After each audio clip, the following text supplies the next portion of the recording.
Hi, everyone. Thanks for waiting. Sorry I'm late. Thank you for coming.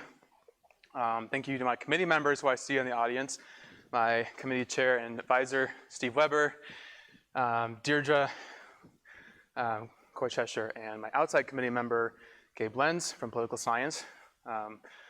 Also, didn't want to forget to, before I start, acknowledge people who funded the dissertation research. So the Center for Long-Term Cybersecurity and the Center for Technology, Society, and Policy helped to provide funding for the research, which was not especially cheap. So also, now I am a user experience researcher at Google, and the PR department asked me to make sure that I said, I'm not coming here as a spokesperson today.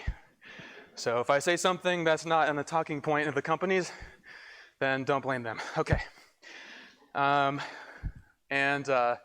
Another disclaimer is that there are a lot of tables. So I kind of fell in love with tables during this whole process. So there's a lot of them. And also, it's kind of complicated, you know, when you have so many years to think through every tiny little nuance and twist and turn, it all makes sense to you in the end, but maybe not to others. So raise your hand if you have any questions. And I'm sorry I'm still panting. All right. So the dissertation centers around three primary research questions. And these form the basis for the three major analyses that you'll hear about. So the first one is, and by the way, this talk is called Emotion and Social Media. Implications for social, behavioral, and data sciences. I thought about naming it Emotion and Social Media and not ruining everything, because I think there's a lot of fear around social media. I'll get into a little bit of the zeitgeist later. But the first research question I wanted to address, it's a big one in the field. What emotions do we express in social media? What is the emotional profile of the status update? And how might status updates be a biased representation of emotional life? So that's the first question. Second question is, what can we infer or learn about a person's emotional life based on the emotions they express in their status updates in social media? So how valid are status updates as a measure of emotional life? And what kinds of factors, whether personality or technical factors, might strengthen or weaken the validity, the correlation between these two things? So number two is not just the focus of a lot of research in academia, but it's also the focus of large multi-million-dollar industry around sentiment analysis and intelligence using social media data. Finally, and quite simply, is what's the emotional experience of browsing social media? Lots and lots of interest around this. So the motivations were very much research and academia driven. So I read widely and deeply within the social media behavior literature and thought, gosh, we have a lot of arguments. We have a lot of debates, and we're missing some like ground level foundational evidence to establish really what are these emotional dynamics that are in social media. We're arguing about envy or social comparison versus flow and positive effects in terms of browsing social media. But we haven't really looked at, well, what's the emotional experience of browsing social media across a wide range of emotions? And secondly, I wanted to help synthesize and resolve some of these conflicts by bringing kind of a more comprehensive approach to the whole thing. I thought maybe we could maybe start to see where some of these conflicts in the literature, where these debates kind of shake out. And there are a bunch of conflicts. Some of them people don't even see, and they're really, really big conflicts. For example, inference, so inferring people's emotional lives based on how people express themselves in social media. Huge focus of the literature. Yet it exists completely siloed from probably the other biggest part of the literature, which is on self-presentation and how people are sensitive to how they come across in social media. They're cautious. They may not express everything that comes to their mind. And so, you know, how much does this self-presentation issue affect the validity of these inferences people are trying to make? So there's dual stereotypes around social media being overly positive and overly negative. So overly positive is this idea that we, you know, only talk about the positive, rosy parts of our lives, that social media is a highlight reel of our friends' lives, which makes us feel bad, of course, because nobody lives up to the sort of highlight reel of our friends' lives. Yet there's a completely other stereotype that people are nasty, they're hostile, they're angry in social media, and abusive. So how do we resolve that conflict? There's broader theoretical debate around inhibition, so people feeling like they have to self-censor themselves in social media, versus disinhibition, an older sort of part of the computer-mediated communication literature that says, actually, we feel more liberated, that social media is kind of an escape for people. They can express their negative emotions. They can express socially undesirable thoughts and feelings. And then around browsing social media, there's a lot of focus on possible negative effects of using social media on our emotions and our well-being, and then conversely, quite a number of other sort of more common sense things that are like, hey, you know, people feel good when they're browsing the positive status updates of others because of emotional contagion. So just a lot of debates, and I wanted to help kind of try to bring more data to that conversation. And in the meantime, kind of raise the bar in the social media literature. If it doesn't sound too arrogant to say, I wanted to try and press on some of the literature to make us try harder to reach for a higher methodological standard. So rather than satisfying this idea that status updates are too positive by saying, well, there are more positive and negative status updates in social media, we compare it to some kind of relative baseline. So maybe it's not that unique that status updates are more positive than negative, because people have more positive and negative emotion in their lives. So maybe we need sort of a more rigorous use of baselines to say, well, how unique really are these dynamics in social media? And then I wanted to examine a wide range of emotions, not just a narrow set. I wanted to be comparative, because so often people will study one social media platform and then say, you know, I studied Facebook, so social media is. I studied Twitter, so social media is. I want to say, how much can we generalize, even around services that are very similar in design? Facebook and Twitter are both primarily organized around feeds of status updates. And so finally, I'm using data from people's day-to-day lives and diverse samples. So much of the social sciences, obviously, as we all know, rely heavily on undergraduates ages 18 to 22. And so we're like, social media is this, you know, we're generalizing from these college students and their lives. No knock on college students, I was one once. But we need to really try to diversify the people that we're studying.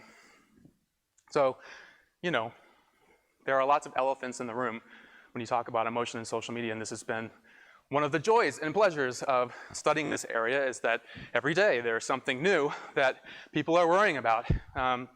So people are dying while they take selfies. And, you know, CBS News said, you know, apparently guns don't kill people, selfies kill people. And someone noted that actually in 2014, people died due to selfie-related injuries and deaths more often than they died from getting eaten by sharks in 2014. So obviously the world is really, it's exploding because people are getting hurt by selfies. And Wikipedia counts 191 selfie-related injuries and deaths since 2011. Another really interesting study was that a bunch of psycholinguistics took a look at emoji, and they found that they may be open to interpretation. And then there were headlines. A new study confirms it. We really don't know what we're saying when we use emoji. That emoji doesn't mean what you think it means. And if emoji, and this was New York Magazine, if emoji are the future of communication, then we're screwed. And I thought this was hilarious because, yeah, emoji have multiple meanings. This is something that makes them really expressive. They're kind of ambiguous. They can mean different things in different contexts. The authors apparently were very worried about this, and they said, we find significant potential for miscommunication because there's no one-to-one mapping between an emoji and what it means. And I was like, oh my God, have you ever heard of a word? Like, words have multiple meanings based on the context. And their study had taken the emoji, of course, out of context, and people surprisingly didn't agree on what they meant. More seriously and ominously, has smartphones destroyed a generation of young people? Jean Twenge is a well-credentialed psychologist at, I think, UC San Diego, and she authored an extremely hyperbolic article in the Atlantic and followed up by a book, basically arguing that smartphones were terrorizing young people. And this is tiny, but it says, The twin rise of the smartphone and social media has caused an earthquake of a magnitude we've not seen in a very long time, if ever. There's compelling evidence that the devices we've placed in young people's hands are having profound effects on their lives and making them seriously unhappy. And she says, it's not an exaggeration to describe this generation of teenagers as being on the brink of a mental health crisis, the worst mental health crisis in decades, and much of this deterioration can be traced to their phones. So I was so alarmed by this, but I didn't see a lot of good evidence in this article, and others took a close look at this, and they said, my gosh, in her data set, there's let's see. They calculated that social media exposure could only explain 0.3% of the covariance for depressive symptoms in girls, and there was no correlation in boys. And by the way, that same correlation is the same correlation that links potatoes to depression. And if you link music to depression, the size is 13 times longer. So clearly, music is destroying a generation. And the biggest sin, of course, is that this is a cross-sectional correlational data set. Correlation does not equal causation. We all know that. Certainly a well-credentialed psychologist, tenured professor at University of California would know these things too. I'm not going to insinuate any bad motives, like she might have a consulting business. But there's also folks, former tech employees who've gone out into the media and said that technology has hijacked us and it keeps us in a perpetual state of outrage to keep us addicted to our phones. And so, there's a quote from a former tech employee who's gone around talking about this, saying that social media is changing the way we think, making us less rational and more impulsive. We've habituated ourselves into a perpetual style of cognitive outrage. So I think this parallels a lot of other worries that people have about social media, that it's whipping us into this frenzy, and it's really kind of destroying, kind of politics and a lot of the things that require some rationality, that require us to calm down and speak calmly to each other. So another one, I got a really interesting invite to a conference recently, and the conference was entitled 3 Tweets to Midnight, the Global Information Revolution and Nuclear Stability. Essentially, the premise of this conference was that Twitter was going to cause nuclear war because the president has a phone and he tweets and he could just cause a nuclear disaster. And so they were saying, this is because Twitter's doing this, social media is doing this, and I'm like, well, my presumption is that Trump's doing that. I don't think you can lay Trump's behavior at Twitter's feet, my God. More seriously, there have been a number of really serious cases of mass harassment and misogyny and abuse on the internet. And a big turning point for me as a researcher was in 2014 around Gamergate, when a woman, a female game developer, was falsely accused of sleeping with some game reviewer to get a good review, which then sparked this mass hysteria that about women in gaming, and ultimately resulted in 3 women gamers being forced from their homes. So nobody felt good about this, none of the women involved, maybe some of the punks who were saying mean things, but there is this sense of, well, maybe there is something terribly negative about social media, and we should pay more attention, at least nuance some of the language we have around how great social media is for society.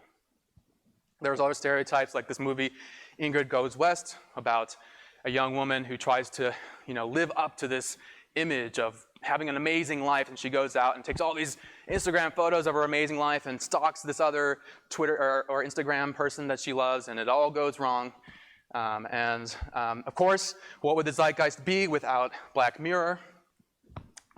So season 3, episode 1 was all about this idea of social media being this highlight reel, and we're all performing for the ratings of our friends to get likes, to get followers, and it sort of elevates this to every interaction you have with somebody gets rated, and you get likes, and you get star ratings for every interaction you have with everybody. So you really have to be super performative in everything you do.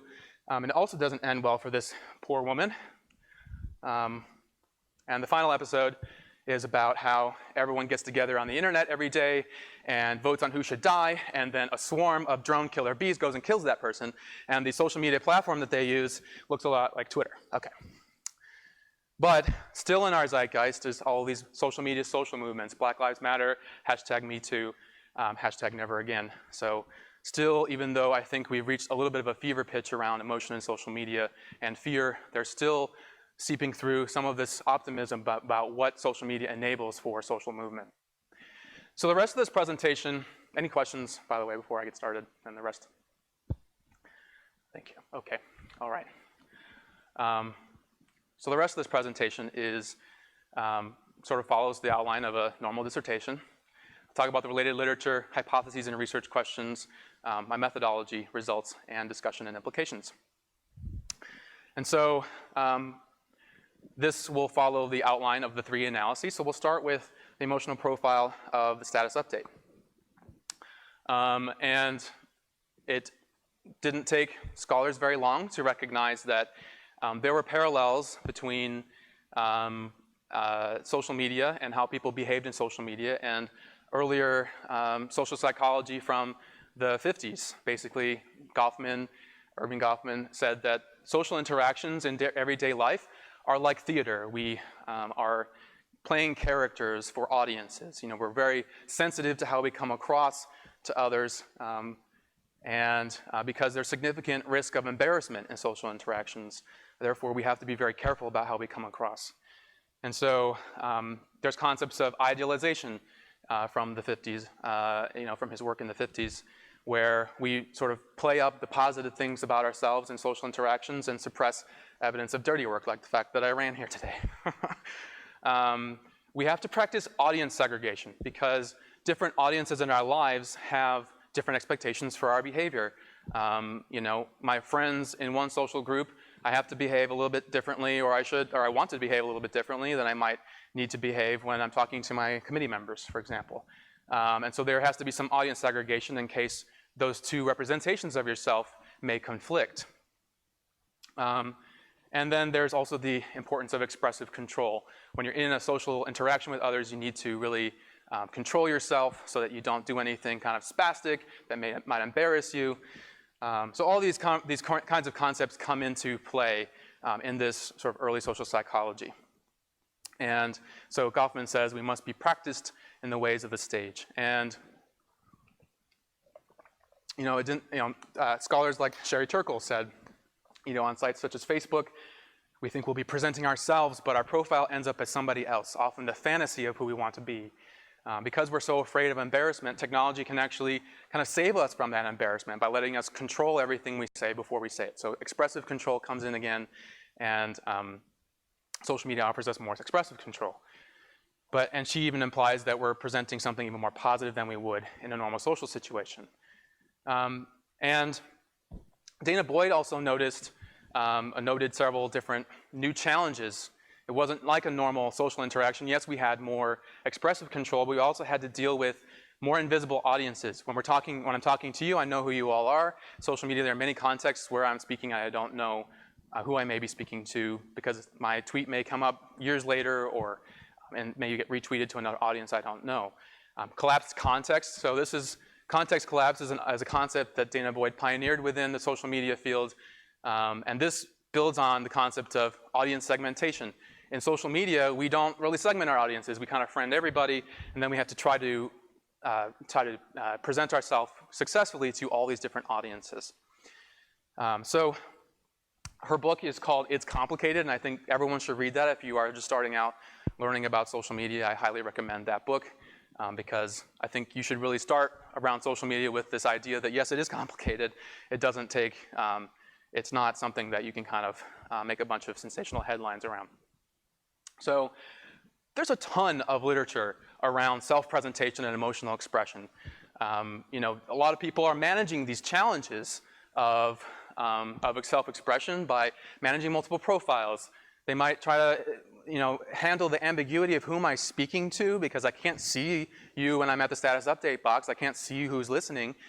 So maybe I'll imagine an audience. Maybe it's a nightmare reader or an ideal reader.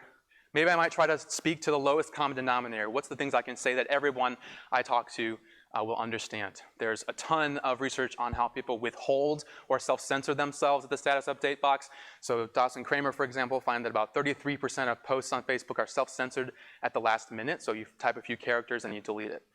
And that was a sample of millions of Facebook users. And then there's a lot of research on how we adapt to our particular challenges of our social media environment. So a higher level of context collapse is associated in status updates with less expression of negative emotion, higher levels of self-censorship, lower self-disclosure, less use of emotion annotations on Facebook, and lower self-disclosure intimacy on Twitter and Facebook. And there's a sense that maybe there's a positivity bias as a result. People are really scared of coming across negatively. They don't want to sort of express negative sentiments or emotions that could embarrass them. And so they really might tilt towards the positive and really idealize their self-presentation. But interestingly enough, there hasn't been any work, really, no concerted effort to compare the emotionality of status updates to any kind of baseline. And I suggest the one I use most frequently in the dissertation is the baseline of day-to-day emotional life. So just, how do we feel in everyday life? I come up with some other baselines, as you'll see later. And this positivity bias idea is actually really important to a lot of the research on how social media may negatively impact us through social comparison. Everyone's so positive. I feel very inferior in my life. I feel envious of my friends. So that lowers my well-being is how that theoretical claim goes. There's quite a bit of evidence about this, but the kind of linkages that we need as social scientists aren't really there, especially this positivity bias. It's not really been shown that this is the case. And it's, like I said, it's poorly supported. 3 studies of undergraduates have kind of come close. The one that comes the closest was a study of 37 undergraduates who rated that their friends come across more positively than their friends come across in real life. 37 undergraduates rating their impressions of their friends. I don't know. That's not really a good study to me. On the other hand, on the other flip side of this inhibition positivity bias idea is previous research on disinhibition and negative emotion in computer-mediated communication. So we're in the computers, they elicit greater self-disclosure. There's many studies that suggest that, including studies recently. When the internet was first starting, the sort of thought leaders heralded the internet as a refuge for people to escape from social stigma, to express things that might not be popular.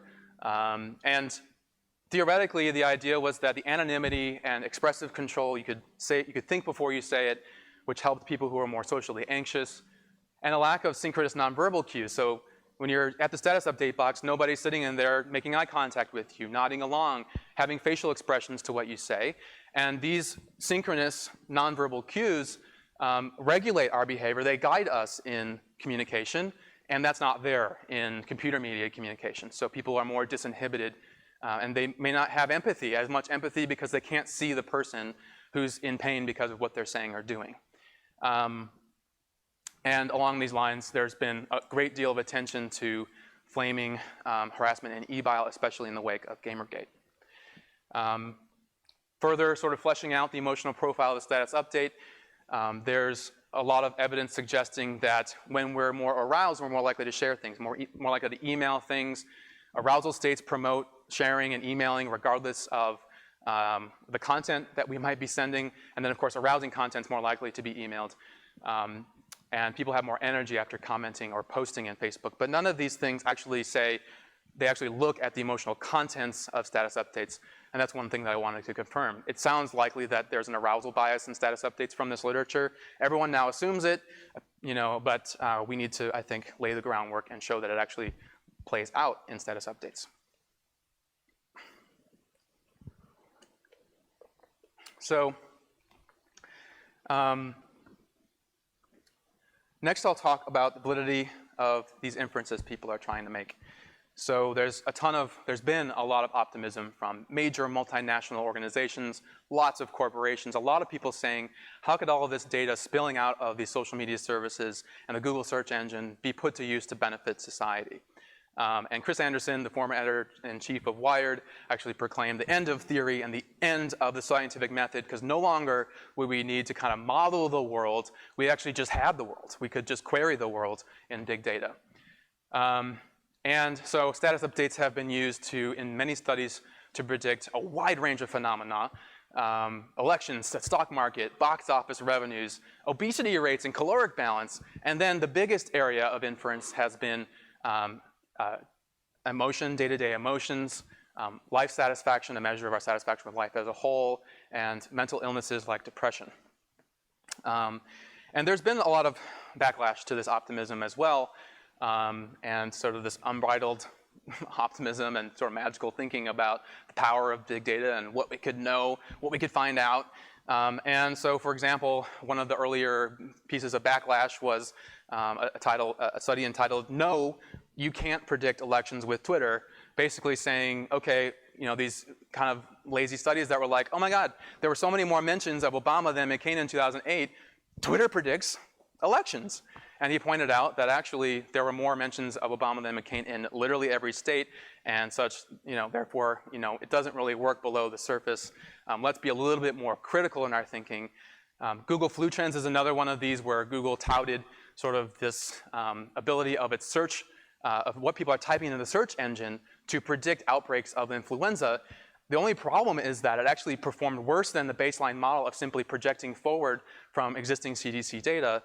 Their whole idea was that we could, you know, live we could know what's happening with flu rather than having to wait 2 weeks to get data from the CDC. It didn't work. It was called a case of big data hubris. And also, there was a lot of sort of medical doctors saying people Googling flu-like symptoms does not mean they have flu.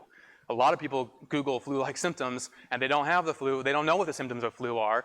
The symptoms of flu are like a lot of symptoms of everything else. So this is not necessarily a great measure of what's happening on the ground. But over the years, there have been so many studies, and some of them are more circumspect than others. You know, for example, there's a study that tries to predict postpartum depression based on what people are saying in Twitter, and they didn't even verify the people they were studying had postpartum depression, so how can you predict something you aren't even sure people have? There's a lot of stuff like that, but like I said, there are actually good efforts out there that have done diligent work to show a linkage between what they're claiming and what the evidence actually suggests. So when you go out and you make these inferences, the most common thing you do with status updates is you use something called sentiment analysis. You take away everything about that status update except its text, and to infer the emotion, you use some kind of method that says text words have some emotional meaning. And the most common method for doing this is to use a dictionary method. This is most common in academia. I don't think it's as common in industry. But in academia, we use these dictionary methods, which literally are just lists of words we've decided are positive and negative. And then we count up the positive, negative, and negative words in tweets or Facebook posts. And that is how positive or negative the tweet or post is. It's very, very crude. It's widely used. The most popular one that does this is linguistic inquiry and word count. It's called Luke. It was updated last in 2015. In my dissertation, I do use the most recent version. And there are other dictionary methods that are out there that I think do a little bit more of a decent job of using sort of the dictionary methodology. One of them is called LabMT, Language Assessment by Mechanical Turk. And not surprisingly, well, I don't know, there's a ton of usage of this, and you would think that there'd be a ton of interest in understanding really how well it works. But there aren't that many studies that do this. And so a couple of them that you can read about, they try to take tons of people's status updates, they run Luke to see what the emotional contents of these status updates are, and they try to relate it to something like your emotional disposition. So how do you feel on average, or how much life satisfaction do you have? And they find shockingly low correlations. So in this one, you know, in these studies, basically the correlation between the sentiment analysis status updates and people's emotional dispositions or their life satisfaction is only about 0.1 or 0.2. So we're not explaining more than like a few % of the variance in people's disposition. So that's just not very good. I don't know why we live with that if that's what the evidence suggests. So the Facebook Gross National Happiness Index was actually what I thought was a really cool effort some of this is exploratory, and I don't mean to sound accusatory in any way of people who are doing this research. Some of it's exploratory, and this was certainly the case. They used Luke, Facebook posts, and millions of posts each day to look at the evolution of happiness over time, and it had some face validity. When people, you know, during Thanksgiving, when people post, it seems like they're using a lot of positive words, according to Luke. So Thanksgiving has a gigantic spike in happiness, and Christmas and New Year's. But these things actually, this does align with Gallup polling that suggests people are happiest on holidays and they're saddest around collective tragedies like mass shootings or celebrity deaths. And certainly the saddest day during this period that Facebook was measuring was Michael Jackson's death, June 25th, 2009, saddest day on Facebook at this time. Certainly it was a sad day in my life. So it was nice to have that validation from the Facebook Gross National Happiness Index that I wasn't alone. But, you know, the author, Adam Kramer, did a little bit of validity check, and he found that there was a correlation of 0.17 between the Luke analysis of these status updates and people's satisfaction with life, which is a little bit different than the kind of day-to-day fluctuation of emotion that he's actually trying to display here. But as a validity check, he used satisfaction with life. So that means that this index shares 3% of its variance with people's life satisfaction. That's not very good. I don't know.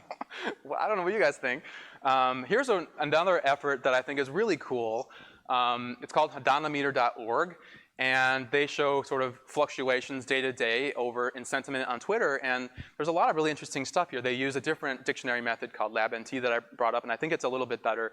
These folks at this lab actually try hard to show that there's some validity and there's some ground truth. They correlate it to Gallup indices. And there's not great correlations either, but they're better than what you're seeing in sort of the Facebook Gross National Happiness Index.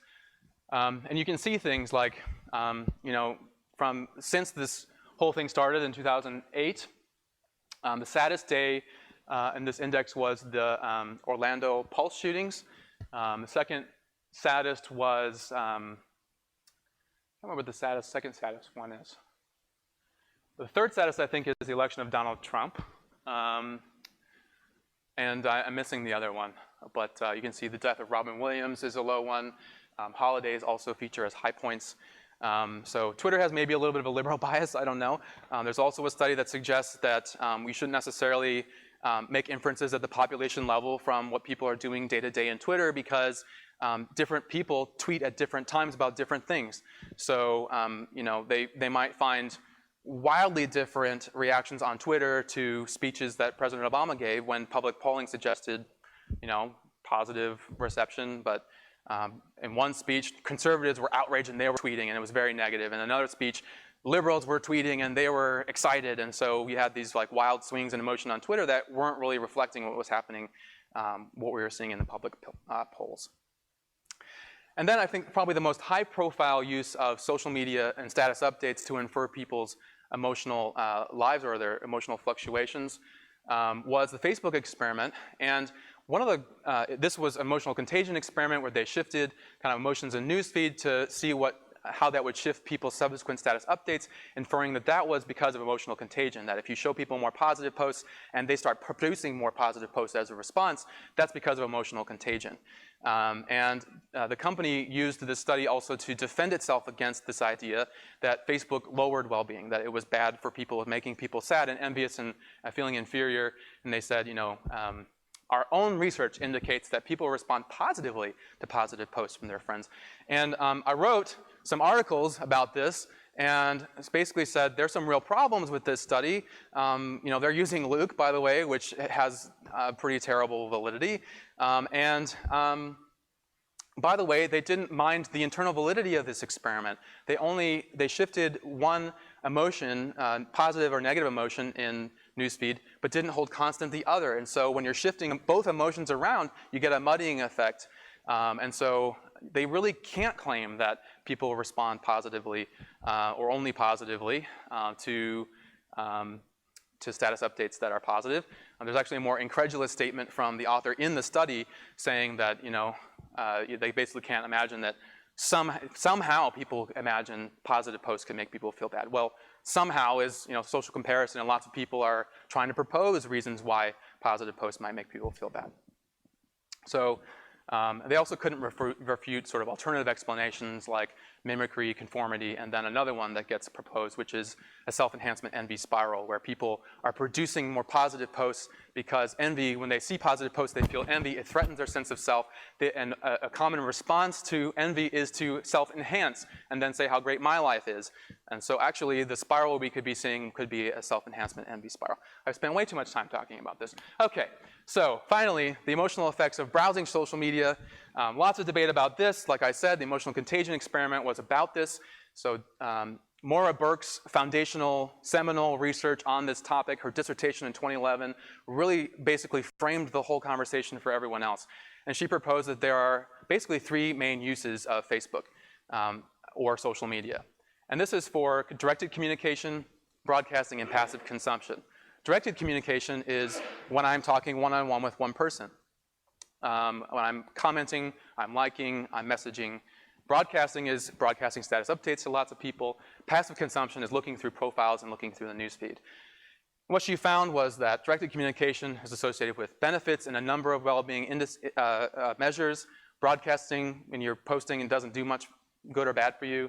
And passive consumption, she found actually might lower people's sense of well-being. Social support, bridging social capital, and then marginally higher depression and stress. So there's been a lot of work on this. I don't want to belabor the well-being points, but people have found that Facebook use as a whole may be detrimental for well-being. And an experiment that randomly assigned people to stop using Facebook found that actually people's emotional health improved and their life satisfaction improved after a week. That's not really a long time. But they found that, and they found the effects were stronger for people who tended to browse Facebook more. So I'm going to talk about consumption. I'm going to use the word browse, just so that's clear terminology-wise. And social comparison and envy are well known within the psychology literature to be a source of lowered well-being. People want to compare themselves to others to evaluate their self-worth, and they can do so by referring, to others. And social media can be a source of this information. And it may be behind Facebook's negative effects, and there are lots of studies about that. But then there's other studies that suggest perhaps social media promotes flow. And there was one lab study that suggested, that compared to viewing things like nice natural scenes in screensavers, that Facebook had more flow. I didn't think that was an especially serious study, but other people like Dana Boyd have also suggested that one of the reasons that Facebook and social media is so popular is because it promotes flow, which is this heightened state of engagement and enthusiasm and excitement and kind of activity. So some hypotheses and research questions. Around the emotional profile of the status update, I predicted that status updates will be more positive and less negative than day-to-day emotional life, trying to follow kind of the bulk of the literature and what it suggests. But as an alternative baseline, I also looked at, social interactions in general. There's literature that suggests that we're even more positive in our expressions to others in social situations than we feel just in general in life. So maybe the more appropriate comparator is not emotional life in general, it's social interactions with others. So I looked at both how we feel in social interactions and how we express ourselves in social interactions as kind of a comparator. And I don't know, I did not predict that Facebook would be more positive than social situations because there's debate. Is there disinhibition? Is there negative emotion expressed? Seems like arousal states promote sharing, so we can predict that status updates will be more activated, which is another word for arousal or energy, and less deactivated than day-to-day emotional life. For validity of inferences, I just asked the research question, how well do the emotions and status updates from a particular date range correlate with day-to-day emotional experience over that same range of dates? I also proposed a number of moderators. I did theoretically motivate them before I proposed the hypothesis. I spent a lot of time in the literature actually trying to comb through the social psychology, be like, tell me what are the moderators of the relationship between how we're feeling and how we express ourselves. What are the things that affect the relationship between how we feel and how we express ourselves in the broader social psychology literature? And so I brought those into social psychology and proposed those also as moderators or things that could strengthen or weaken the correlation between how we feel and how we express ourselves in social media. So self-monitoring and a subscale, which has been shown in the prior literature to account for most of the moderating effect of self-monitoring, which is basically refers to the extent to which individuals monitor their self-presentation and mold it to fit the situation. Social desirability, conscientiousness. People who are more conscientious tend to follow norms. They try to look for social approval. They try to tick their T's and dot their I's and that kind of thing. Privacy, concern, depression, and so forth. And then other sort of variables would strengthen, and this is for negative emotion, by the way. The psychology doesn't speak at all to how people regulate positive emotions. Almost, I couldn't find anything. But there is a lot of work on how people regulate their negative emotions in social interactions. So these are all hypotheses around negative emotion. And so people who are more expressive in negative emotions, who deal with stress by venting, people who are more extroverted, because extroversion is associated with more self-disclosure. Women are associated with slightly more emotional self-disclosure.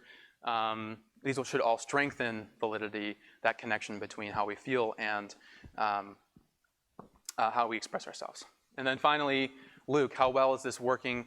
How well do the ratings correlate with the emotions in status updates? And then the key question is, then how well does it correlate in the end with day-to-day emotional life? And so I actually look at this key step where a lot of people don't kind of look at where's the breakdown. Is the breakdown in this low validity of these inferences between the status updates just aren't that predictive of emotional life? Or is it because the sentiment analysis we're using to infer the emotion in status updates just isn't that great? Where's the breakdown? So I look at that. In the browsing experience, I ask simply how positive or negative is the emotional experience of browsing social media compared to day-to-day emotional life. How activated or deactivated are we? I also propose that browsing social media will be a source of greater envy compared to emotional experience as a whole. And also, maybe some complexity here, both positive and negative effects. Maybe there will be more flow experience.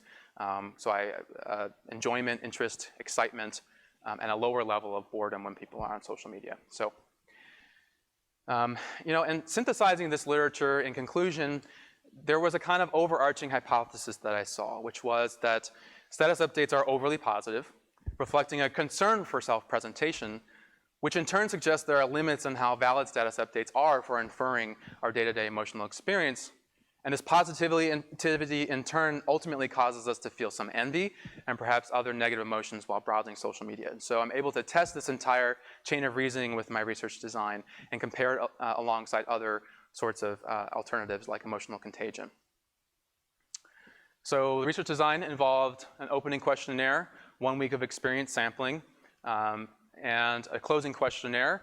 And the experience sampling is basically a method where it's used throughout the psychology and health sciences, where you carry around a device and there's an app on it, and it pings you, it signals you at random times throughout the day to ask you how you're feeling. And you refer to your current knowledge of how you're feeling in the moment, and you say, I feel this, or I'm doing this, and you report that on the phone. And this has been widely used as a method. So like I said, participants are signaled at random times during their waking hours to complete an experience sampling form. These can be very short, a couple of items to up to 50 items. Actually, the canonical studies are many items, so people feel alarmed when I tell them my experience sampling form was 43 items. Like, oh my God, how could anyone ever complete that? Especially like several times a day. Well, I followed best practice to limit the number of signals per day to 4, and I only limited the study to a week. So I tried to not inconvenience people too much, but I really wanted to assess not a wild range of emotions, but enough emotions to get kind of this broad landscape. Experience sampling inquires about the present moment, so we don't have to worry about memory biases, and it has good face, convergent, and situational validity as well. So face validity, essentially, we find that, hey, people say they're happier when they're eating and having sex than when they're commuting or doing chores. That on its face, seems reasonable. It has good situational validity.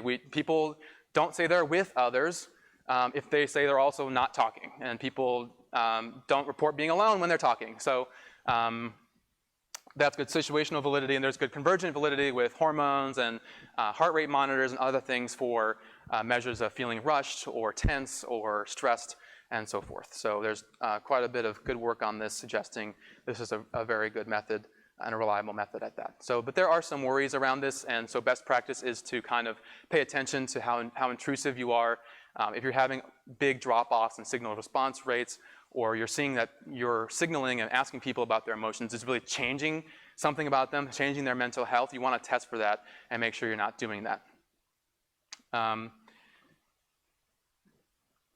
Yeah, there's a whole area of psychology that I also started reading around how you define emotion. And there are, I'm talking about emotion in social media, I might as well have a definition for it.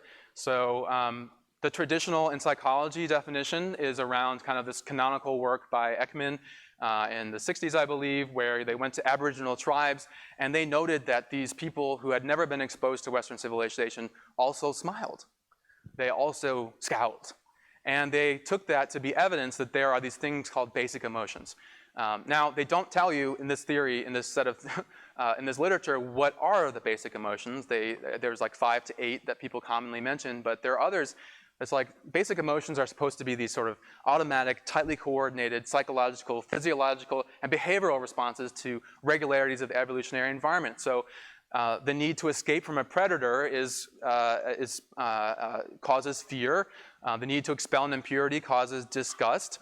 But there are other things like, why isn't jealousy a basic emotion? Well, romantic jealousy, romantic jealousy could be helpful for promoting reproductive success, so could parental love, but these sorts of things aren't included in the canonical set of basic emotions. So there's a debate around this.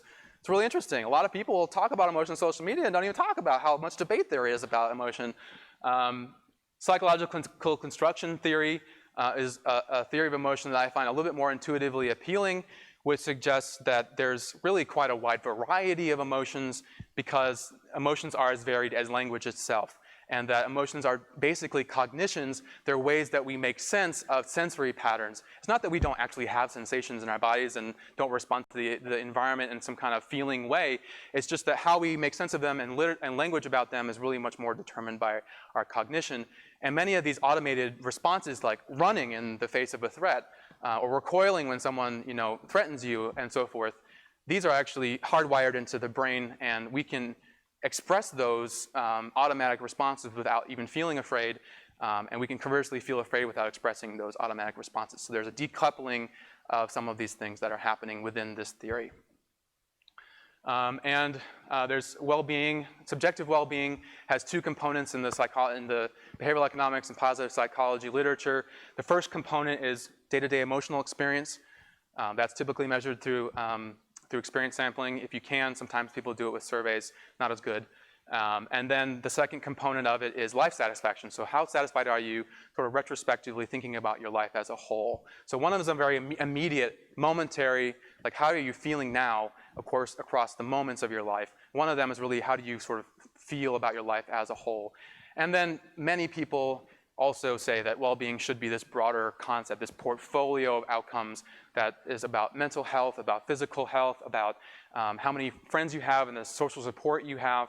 And so there's just a lot of, I'm very tolerant of that. There's tons of different approaches. I think we should think about all of them.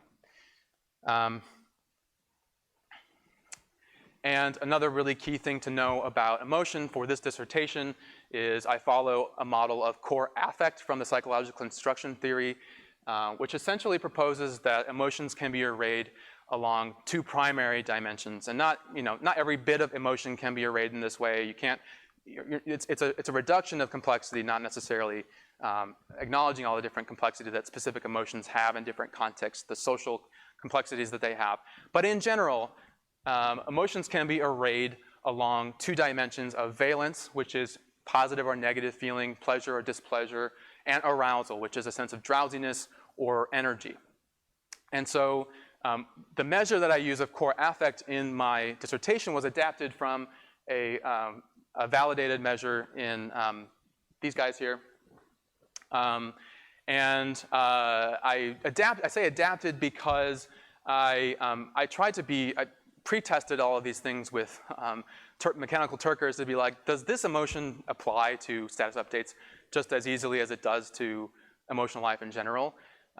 Obviously, this measure was developed for emotional life in general, not status updates. And I had a sneaking suspicion that people wouldn't describe status updates as quiet, even though that's one of the key sort of terms to describe a sense of neutral deactivation. So there are other examples like this. And in my analysis, I group the three sort of closest items. So my deactivation scale is basically these poles. So pleasant deactivation, deactivation, unpleasant deactivation. My negative scale is deactivated displeasure, displeasure, and activated displeasure. And activated is these three, and pleasant and positive is these three. And I did that to sort of promote the reliability of these measures, because emotion items don't just easily separate out into this valence or arousal dimensions. They all blend all of these. And so you kind of have to do a concerted effort to say, well, which ones typically signify arousal, which ones typically signify valence, and then try to create scales that way. So my experience sampling forms were very similar to my status update forms. So I asked about 36 different emotion items. In the status update form, I asked people to paste the text of their status updates and then rate them. And the experience sampling form asks you, how are you feeling right now on all these different emotional dimensions. And these two different forms also collect things like what's your current activity in the experience sampling form, and then what else is in your status updates, like is there links, or is there photos, and so forth. I had a cute little study website. People could come and they could sign up, and there's a whole, like, experience sampling in general, it's very hands-on. You don't run it remotely, but I was like, I'm going to have 750 participants in my studies so that I can have a high power in my analyses. So I'm going to run this remotely, and I'm going to make sure that it's buttoned down and everyone can figure out how to get from step A to step Z along the whole week of experience sampling. And so this was a lot of work. I'm not going to spend a lot of time on it. There's a nice little help page for people if they had problems. They got $25, and they had to be an adult. They had to speak English, carry an iPhone or Android phone. They had to be someone who tweets or posts on Facebook at least once or twice a day, which is probably more frequent than the median user of these services. And I was collecting data in the summer of 2016. So this was during the Summer Olympics, the release of Pokemon Go, and the Democratic and Republican presidential nominating conventions. All right. I did some data cleaning. And the final samples are about 344 for the Facebook study and 352 for the Twitter study. Samples are pretty diverse. And they roughly approximate, according to publicly related available data, the populations on these two platforms. I'm not going to make a strong claim about that. And especially with Twitter, the Twitter sample skews female, whereas publicly available data suggests that Twitter doesn't have a gender gap, whereas Facebook does. Okay. How about some results? Is everyone following along okay? Okay. Any questions? Okay, all right. So I looked at, started looking at my data around the emotional profile of the status update. So I looked at the status updates I got back from people. So we can see that in experience sampling forms, people on Facebook, they tended to sort of be in a mildly positive zone here. So this 1 is being very negative, 7 is very positive, 4 is neutral, 5 is slightly positive, 6 is very positive. I think 4, neutral, slightly positive, and very positive. There it is. And then slightly negative and very negative. Status updates on Facebook, you can see there's a lot of 7s. Kind of interesting. On Twitter, you see kind of a similar clustering around slightly positive in emotional life in general, and then a little bit more negativity around their status updates. That's interesting. I don't know. So, and when you just kind of look at the tables, there are so many tables. I'm so sorry, there's a lot of tables. You look at the top emotions in Facebook. So in emotional life, I found this very interesting and consistent result that the top emotions by sample mean were in people's lives. So we're taking the average of people's average, so individual averages, and then taking the average of that whole for each of these emotions. And you can see that the top emotions in emotional life for both samples of participants is calm, relaxed, at ease, peaceful, and happy. Okay, audience participation time. What do you think are the top emotions in status updates for Facebook? Shout it out. What's one emotion you think is just like way overrepresented in status updates, or not overrepresented? I shouldn't say that. What do you think is the top by sample mean? What do you think is the top emotion in status updates on Facebook? Huh? Okay, great. I didn't expect this. I was like, whoa, oh my God, the averages are like, okay, Facebook, happy is the top emotion on Facebook.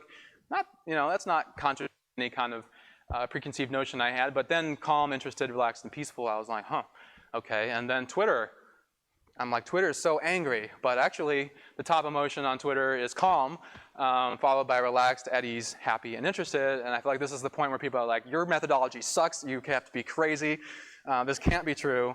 But it gets a little bit more comprehensible and conforms a little bit more to something familiar when we look at the top differences between status updates and emotional experience in life.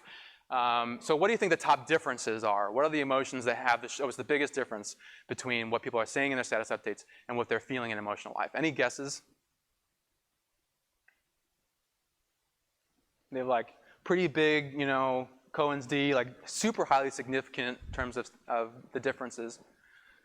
Okay, no one's gonna guess, so. Angry? Oh. Angry is never showing it's not on this one. I'll show you in a second where angry is. So for the top differences for Facebook are a little bit more familiar. People are expressing amusement. It's kind of entertaining. People want to share entertaining stuff. They're less tired in the status updates than they feel in life. They're more in awe. That's pretty cool. Awe is a really positive, is a pro-social emotion, and people are trying to spread pro-social emotions. Pride. Maybe, expressing pride about their lives. Okay, that conforms a little bit with stereotype of Facebook. Less sleepy. How about Twitter? Also more amused. Twitter's more stirred up. Less tired. Also spreading awe on Twitter. And more surprised. And I did this really cool chart. I plotted the sample means for emotional experience in day-to-day life against status updates. And it turns out that the emotions that are above the line are overrepresented in status updates, and emotions that are below the line are underrepresented in status updates. And so we see that people are more proud. You can see they're more amused. One of the other top emotions on Facebook that is overrepresented in Facebook posts is loving, reflecting kind of its kind of connection to our emotional lives, our families and our friends. So we express more love in our status updates. You've never seen a headline about that. I guarantee you've never seen an article be like, there's too much love on Facebook. And people are less sleepy, they feel less passive, they're less nervous. You can sit and stare at this chart for a long time. So Twitter is more interested, it's more stirred up, it's more upset, it's more angry. Actually, you can see angry is also overrepresented in Facebook posts, but it's not a huge bias, whereas this is one of the largest differences. People are more angry on Twitter. So again, we're starting to see some things shake out. Facebook seems pretty positive, maybe a little bit more positive than emotional life, and Twitter might have definitely there's some positive stuff, but maybe there's something negative going on too. So I hypothesized that status updates would be more positive, and I thought that would be the case for both Facebook and Twitter. There was nothing in literature to tell me differently. But what happened was that Facebook posts were more positive on this overall kind of valence item that I used, bipolar positive negative item. I used this throughout my analysis. It's one of the primary items that I use for my analysis because it asks people to distinguish, are you feeling positive or negative overall? And then there are these individual emotion items that are unipolar that are just about specific emotions. Are you feeling happy? Are you feeling sad? Are you feeling whatever? So on the core affect scale, people are more positive in Facebook. On the positive negative bipolar item, people are more positive on Facebook. But they are not less negative on the core affect negative scale. Tweets are more negative than day-to-day emotional life on this bipolar positive negative item. More negative on the core affect negative scale. But they are less positive on the positive scale. They're not less positive. So there seems to be a little bit of a negativity bias to tweets. And we're not talking about big, huge differences, by the way. We're talking about pretty small differences. These are less than half a point on the response scale. So pretty small, but we're talking about emotions too, which come in and out, and they fluctuate a lot. So these are still fairly, they're substantial. I don't think they're insignificant, sort of practically speaking. I looked at emotion in different contexts, and I think this is pretty interesting. This gets at the different kind of baselines that I was talking about. So you can see that just according to this sample of participants, we're just exploring, the feeling conveyed when interacting with others in person is the most positive on this bipolar positive-negative item, and then followed by the feeling and status updates on Facebook posts, followed closely by the experience when we're interacting with others. So we see that the feeling conveyed looks a little bit, that we're conveying to others in a social interaction, is a little bit more positive than the experience we feel in social interactions with others. But both of them are pretty positive, and status update sits in the middle of them. Then we see that the experience when talking on Facebook, people feel positive emotions when they're talking on Facebook. Experience in all contexts is here, which is slightly positive on this bipolar positive-negative item. So just in general, people feel positive in life. This aligns with a lot of different psychology suggesting people are generally in a good mood in life. I say this to some of my friends, and they're like, oh my God, like I need to see a therapist because I'm not happy all the time, although you don't have to be happy all the time. Experience when not using a device, so people feel about the same as all contexts in life as when they are not using a device. A little bit lower, mood goes down a little bit when they're using a device. It's the same, so there's no real difference between browsing Facebook and using a device for something else. So I don't know. That one kind of surprised me. And then the experience when not interacting with others in person is even sadder than that. So when you're alone, hey, maybe you do get a little boost from going and browsing on Facebook. I don't know that that's a statistically significant difference, but I don't remember testing that. But Twitter is kind of alien. We have this thing with Facebook where status updates kind of feel like social life. People are kind of being in a social way on Facebook. It has the positivity that social interactions have. But status updates on Twitter rank at the bottom of all of this. So people are positive when they're talking to others on Twitter. They, like on Facebook, they feel positive when they're interacting with others. Experience when not using a device and experience all contexts, very positive. And then experience when using devices is the same as the experience of all contexts for Twitter, a little bit different. The experience of browsing Twitter, no different than the experience when using a device. As you can see here, same number. Experience when not interacting with others in person, a little bit worse than browsing Twitter. So hey, they still get a little bit of boost from browsing Twitter if you're alone. But for some reason, these status updates are at the bottom. So the point of this is to say that some of the most positive status updates out there are those that feature the participant in a photo. And so Cohen's D is like 0.89, which is a gigantic effect size for tweets. So, and same thing for Facebook posts, it's like 0.59. So basically, selfies, posts that feature the self, photos that feature the self are very, very positive. And so you can take a cynical interpretation and say that people are really, really putting that varnish on themselves, or just say that, people want to share, I don't know. I don't know that what the I think you can interpret that the way you want to, but I think it is indicative of this kind of idealization of the self. I'll just leave it at that. Links to news articles are among some of the worst, or some of the most negative, or least positive, I should say, because it's still like 4.32, which is close to neutral. So still on the positive side.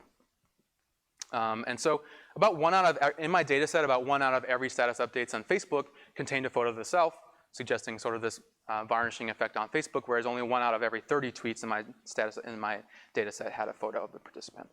Links were about 10% of posts and tweets. I also find indeed that Facebook posts and tweets are more aroused. The validity of inferences, these are participant means in emotional experience and status updates on the bipolar positive-negative item. You can see that there's not a direct one-to-one relationship between how someone feels in life and the positivity that they express, or the emotions that they express in their status updates. In fact, the correlation is only a moderate one for the bipolar positive-negative one, and it's low moderate. It's low moderate for also these sort of individual emotion items, the 36 emotions that I study. I do something called ipsitization. to remove response style from these different emotion items. This is a little bit more complex than I want to get into in the moment. But it suggests, I was exploring these correlations for individual emotion items. So for Facebook, amused has a low correlation. So the amount of amusement someone's putting out into Facebook doesn't predict their amount of amusement and their life in general. For Twitter, the amount of anger someone's putting out on Twitter doesn't reflect the amount of anger. There's a low correlation between anger on Twitter and anger in life. So maybe that suggests something a little bit unique about Twitter in that way, about tweets. And weirdly enough, lonely, status updates were highly predictive of lonely. This is just exploratory.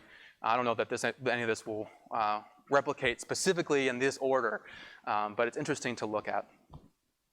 On the moderators, 2/3 of the moderators that I proposed were actually statistically significant moderators for the Facebook sample, and about half of the moderators I proposed for Twitter were statistically significant. That means it's great. I spent a lot of time in social psychology literature. We're standing on the shoulders of giants. Things do replicate into the virtual world. But there's differences between these platforms and what moderators are statistically significant. So for Facebook, I saw that with respect to negative emotion, there is a statistically significant moderating effect for many of these dimensions that refer to self-presentation or privacy concern. And I used some control regression. So I have 2 different negative scales. There's PENS, which is the most widely used scale in psychology, and my circumplex scale. The reason I don't use the PENS scale more widely is because it blends activation and arousal too much with valence. So it's really hard to separate those 2 things in the PENS scale.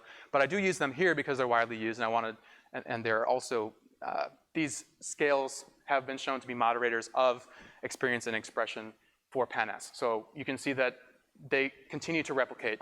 And there are 3 different equations per scale, per negative scale, and I use some control interactions. So I don't want it to be the case that I find a moderating effect just because some association, some personality dimension is associated with how often somebody completed an experience sampling form. That would be a data quality problem. So I include a control interaction to separate that out as much as we can, called EFSFs per day, so the experience sampling forms they filled out per day.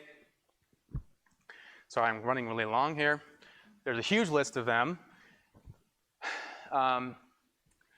Weirdly enough, on Twitter, the things I proposed that depression, neuroticism, and extroversion would have different effects than they ended up having. And so it turns out that especially on Twitter, people who are more introverted, people who are more depressed, people who are more neurotic, it's easier to infer their negative emotional experiences based on their tweets. This is the opposite of what you see in the social psychology, suggesting perhaps a disinhibition effect where these folks get on Twitter and it's something where they feel they can express themselves more freely than they can in a social setting in general.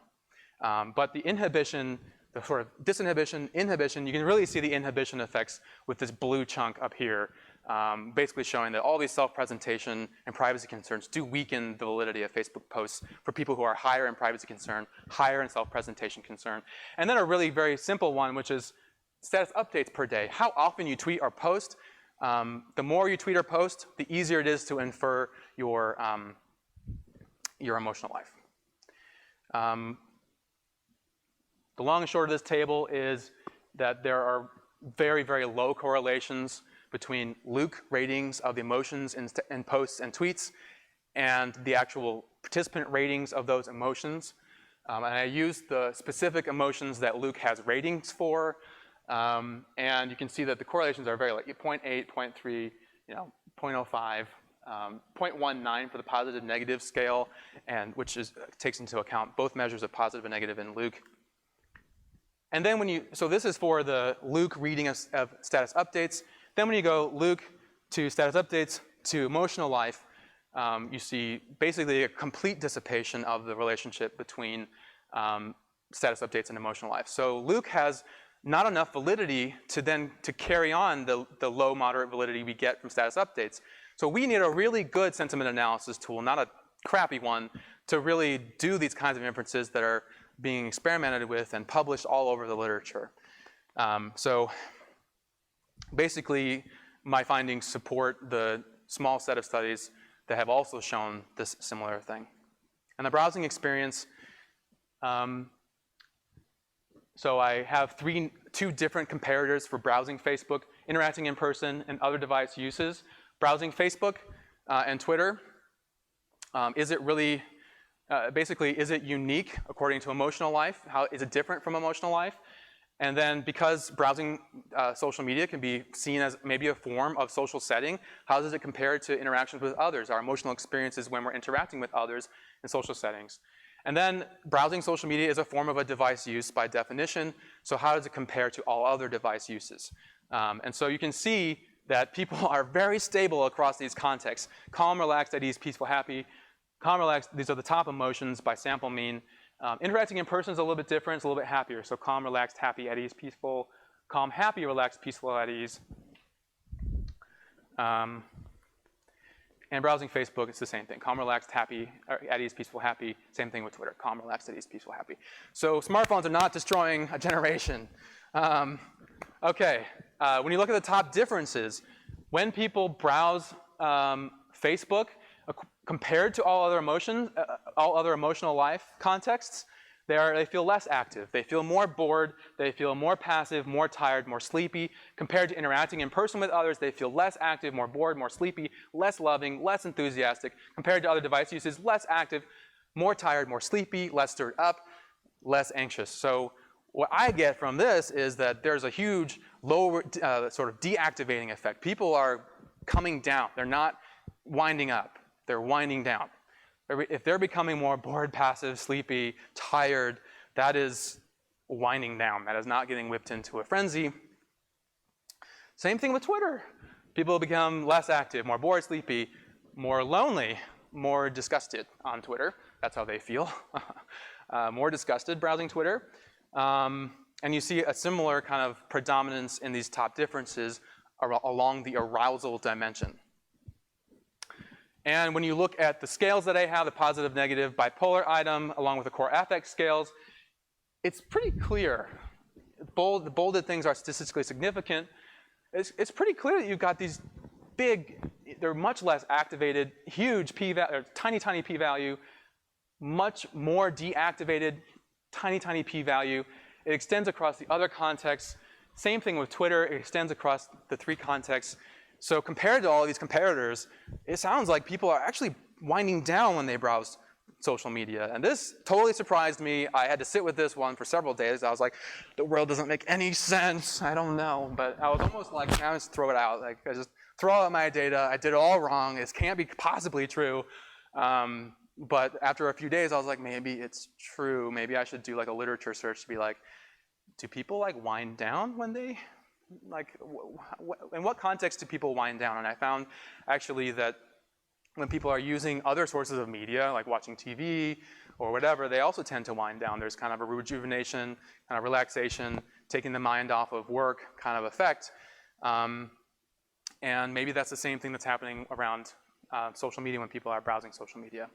So my hypothesized differences, I had flow experience and envy were hypothesized. Envy was hypothesized to be higher on Facebook. It's only marginally higher, and it's a tiny little effect, but it's marginally higher compared to all others. It's significantly higher compared to interacting with others in person. Weirdly, we feel more envy on Facebook than we're with friends in person.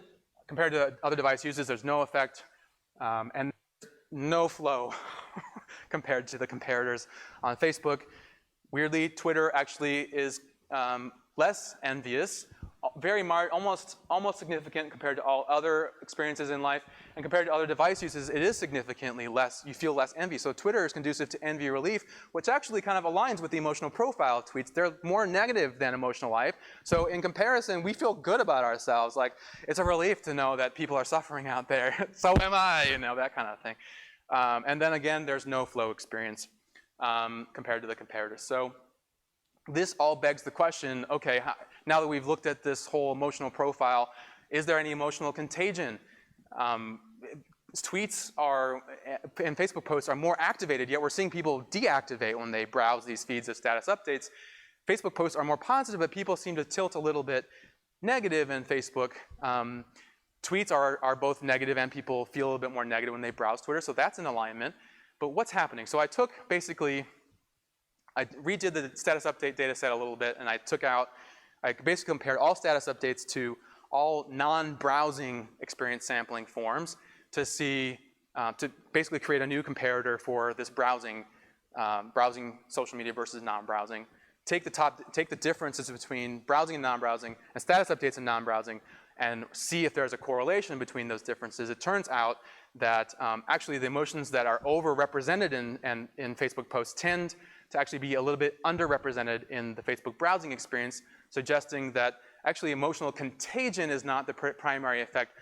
Maybe something the opposite of emotional contagion is actually happening. For Twitter, there is a negative correlation, but it's much smaller. It's like minus 0.13. For Facebook, it's like minus 0.41 or something like that.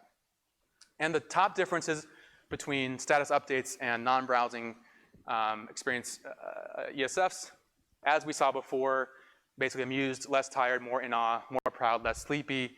But we see that browsing Facebook is characterized by none of these differences. So people are not more amused. They're more tired, not less tired.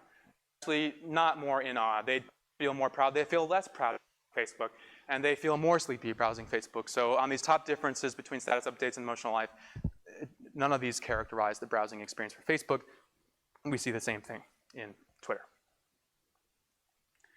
So this was really provocative to me. I was like, holy cow, again, reality, my data must be all wrong. Like, throw it out. I can't do this.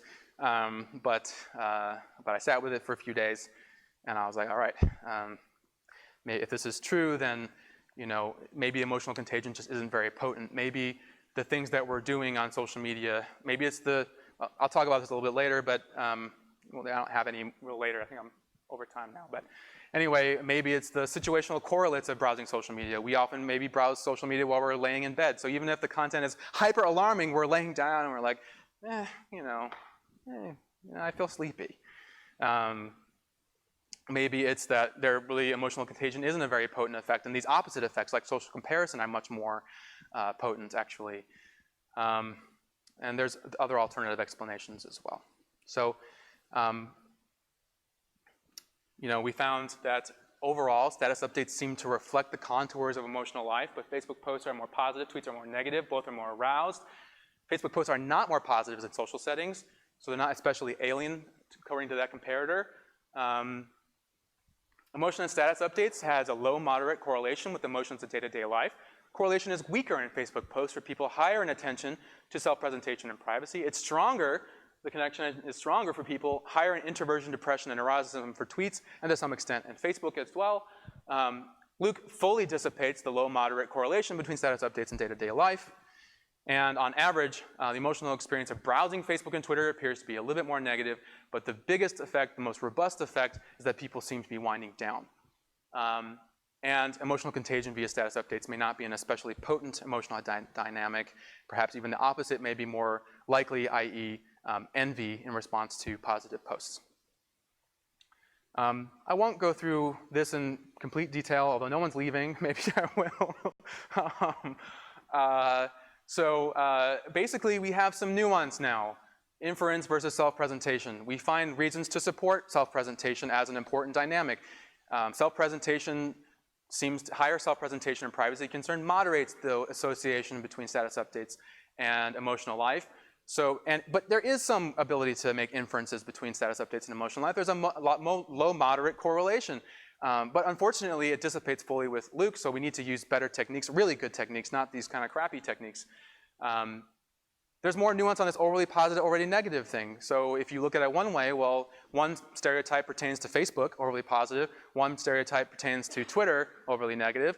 But actually, Facebook posts are more angry and more disgusted, and tweets have a lot of different positive emotions that are overrepresented there. So there's just some complexity on an emotion item level. Inhibition and disinhibition. Especially with disinhibition, we see some stuff with Twitter where people who are usually lower in self-disclosure with negative emotions in social situations, actually, it's easier to infer their emotions on Twitter. And then negative effects versus emotional contagion. Essentially what I find is that neither of these is really the primary effect. The primary effect seems to be that people wind down. There are limitations to every study. One of the ones is simply this observational nature of the data, for example. So we're just looking at how people feel in the moment. So you know, the fact that people relax and wind down when they're browsing Facebook and Twitter, that doesn't mean that emotional contagion is wrong and there's no such thing as emotional contagion. It means that something much stronger seems to be, if there is something called emotional contagion, something else is happening in those moments when people browse social media that is kind of overtaking that, overpowering that, and causing people to wind down. We don't necessarily know, we can't necessarily splice that out, but it suggests that people who think that social media is hijacking our minds to make us outraged, they're wrong. This is not what's happening. And then, of course, social media services continue to evolve. You know, after I published or wrote my dissertation and sent it out, it was like, Facebook's like, announcing Marketplace. And I was like, oh, well, that complicates it a little bit. And then they're like, announcing Facebook stories and Instagram stories. And you're like, okay, well, that makes it a little bit harder. Luckily, Twitter has been in complete stasis. They haven't made any changes, so all of my findings should still apply. I'm just kidding, that's not true. And finally, a few lessons. So number one, you can take home to mom is that social media is pretty calm. It may have some biases around higher arousal emotions, but some of those higher arousal emotions, like awe, they're good emotions. These are good things we want to spread, although it doesn't show up in the emotional experience of browsing, so we don't really get that bonus, but people are trying at least to spread some more positive emotions, and overall, it reflects the calm of emotional life. The importance of comparative research. So this overarching hypothesis that I presented earlier about how posts are overly positive, therefore it reflects self-presentation concerns, therefore limiting the validity of Facebook posts and tweets as inference into the emotional life, therefore producing also envy. That is all supported by the results for Facebook posts, not at all supported for the results from tweets, highlighting how important it is that we actually look at how different platforms and services work and whether these emotional dynamics translate between even very similar platforms like Facebook and Twitter. Avoiding big data hubris, please don't assume that your data is valid. If you haven't tested it, you don't know. Here's a good one that I think everyone should know. Pay attention to signals of relational investment. So Maura Burke's foundational seminal work on well-being in Facebook suggests that when you reach out to an individual and you tell them you just spend some effort talking to them personally, it helps improve their well-being. So likes don't do it, unfortunately. Pokes don't do it, unfortunately. But typing a comment to tell someone that you are speaking directly to them, in theory, this is a signal of relational investment. So if you want people to feel like you're investing in their lives, don't broadcast your news of your life to everyone at once, because no one in particular knows that they're important to you. You need to reach out to people individually so that they know they're important to you. Be mindful of spreading envy. This is a hard one. We want to celebrate our accomplishments in social media, and that's certainly one of the wonderful things about social media, I think. But this can also promote envy if we're kind of always one note maybe, or we're bragging about things that are maybe triggers for people. One of the triggers seems to be travel and vacation.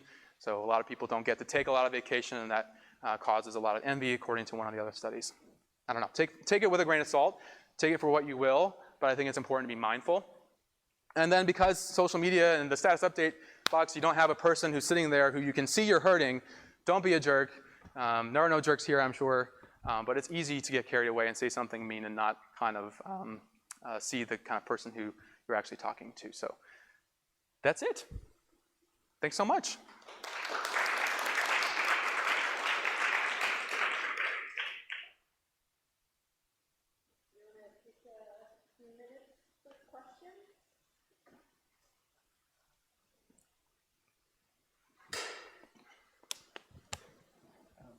That was really interesting. Thanks. Thanks for listening.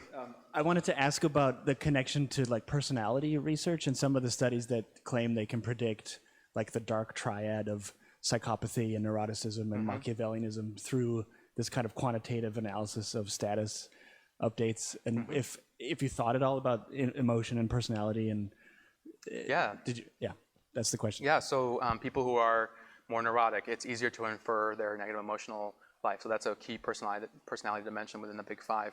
But a lot of these claims, are they using sentiment analysis? I don't know. What are they using to infer the emotional contents of those status updates? Yeah. So there are lots of best practices in big data now, right? Around data science, it's like, have a holdout sample that After you train all of your algorithms and your LDA or whatever, then have a holdout and see how well it performs in that other thing, because there's obviously overfitting, and this is a problem that happens over and over and over in this literature. So I don't know, but I'm just like, check your work, like check it out, like don't just assume. That's the big point, I think. Yeah. And just to clarify, the microphone is for the streaming and recording, so it doesn't amplify, but it will be.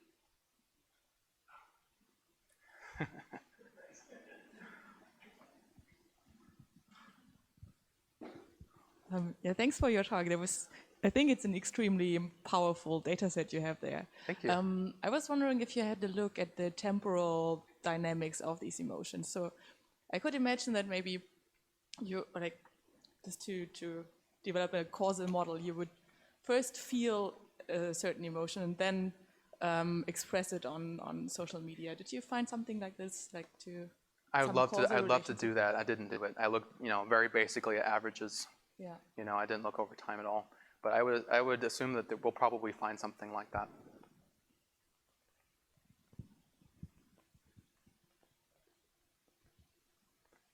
Anyone else? What do you want to do next? I know you're working. Yeah. Particularly, you started off, and as a parent, we have all of this, the device is the problem, or Facebook's the problem, or Instagram's the problem, or, what would you do next? I mean, clearly you have some healthy skepticism about what's actually happening, but what would you do? Something more like Dana's research that was more down in the weeds, or? I don't know. It's hard to think about what's next because I'm still focused on publishing like this dissertation, at conferences and stuff.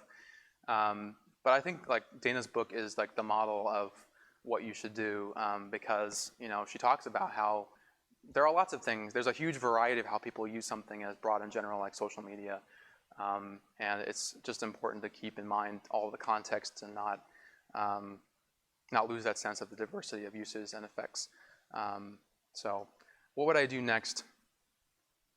I don't know. I have to get back to you on that. Well, I, for one, enjoyed the tables part, although could have spent more time with them because there was so much there. But all the points where you said that you were surprised, what was kind of going through my mind was, I was surprised too, but I was thinking, like, well, could it just be that people have known already what the effects of using the media are, and they're using it to regulate themselves? So it's kind of a version of self-presentation, but they already know what the effects are, but their audiences themselves as well. Totally. And they do that, like especially when we were comparing, people that they were surprised at when they were on their phones, right? And then they were above that line, right? Yeah. Like, well, that kind of makes sense because all the weird things you hear nowadays come from phones, so that's when you're on. Whereas when they're being buzzed, then that should not be correlated with that. So I don't know. So I'm just like we use it to regulate ourselves, which is yes, totally. I mean, there is a whole field of emotional regulation in psychology, and so this is well known that people regulate their emotions, and this is something that I think people should really pay attention to, is that people adapt. And so when there's something like, oh, I feel a little bit too addicted to my phone. I feel a little bit of a pull. Like, every time I set it down, I have this little panic attack that I'm going to miss a text message. People actually have the ability. It's crazy. They have this ability to be like, oh my gosh, I don't like that. I'm going to try to change my behavior. Or this phone is actually making me feel bad. Maybe I should change how I think about it. And there's all kinds of emotion regulation theories that talk about how people readjust their thinking in response to how they feel. So there's reappraisal is a big strategy that people have, that when you have a certain emotion, you can actually change how you think about it, and the experience of that emotion changes. I was thinking that, but the simpler interpretation of what you just said is perfect. When I put my phone down, I feel anxious. I'm so used to the phone moderating my emotional life and keeping me calm, as is the top 3 or 4 emotions, that when it's gone, I'm just anticipating now I'm going to lose my cool. So there is a dependency, but the phone's not making them upset. But I mean, they may be, in the abstract, they might be upset at their dependency on the phone. Yeah, maybe phones actually do make us feel more calm, because it's like, if I have some kind of emergency, I don't have to worry about what's going to happen. I just pick up a phone. And whether it should make us more calm is actually the question. On the flip side of that, I was also thinking like maybe people, when they're browsing, they're not affected by any one thing because we've all become kind of dead-eyed and are no longer responding to stimuli because it's all there. I don't know if you have anything to say about that. Maybe there's some kind of a numbness effect. Yeah, maybe so. Yeah, there's some neuroscience suggesting that people might become numb to some of the outrage on social media, which makes social movements less effective. And I'm like, okay, maybe. I can't splice that out. It is just interesting to me to find that people aren't more angry when they're browsing social media, on average. On average.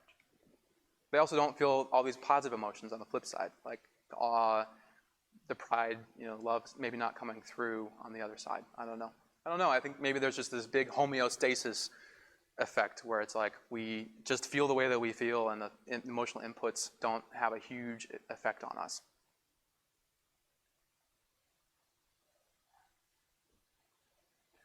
Cool. I've got to run to the airport.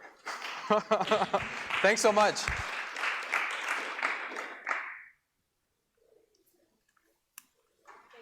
Thank you. Thank you.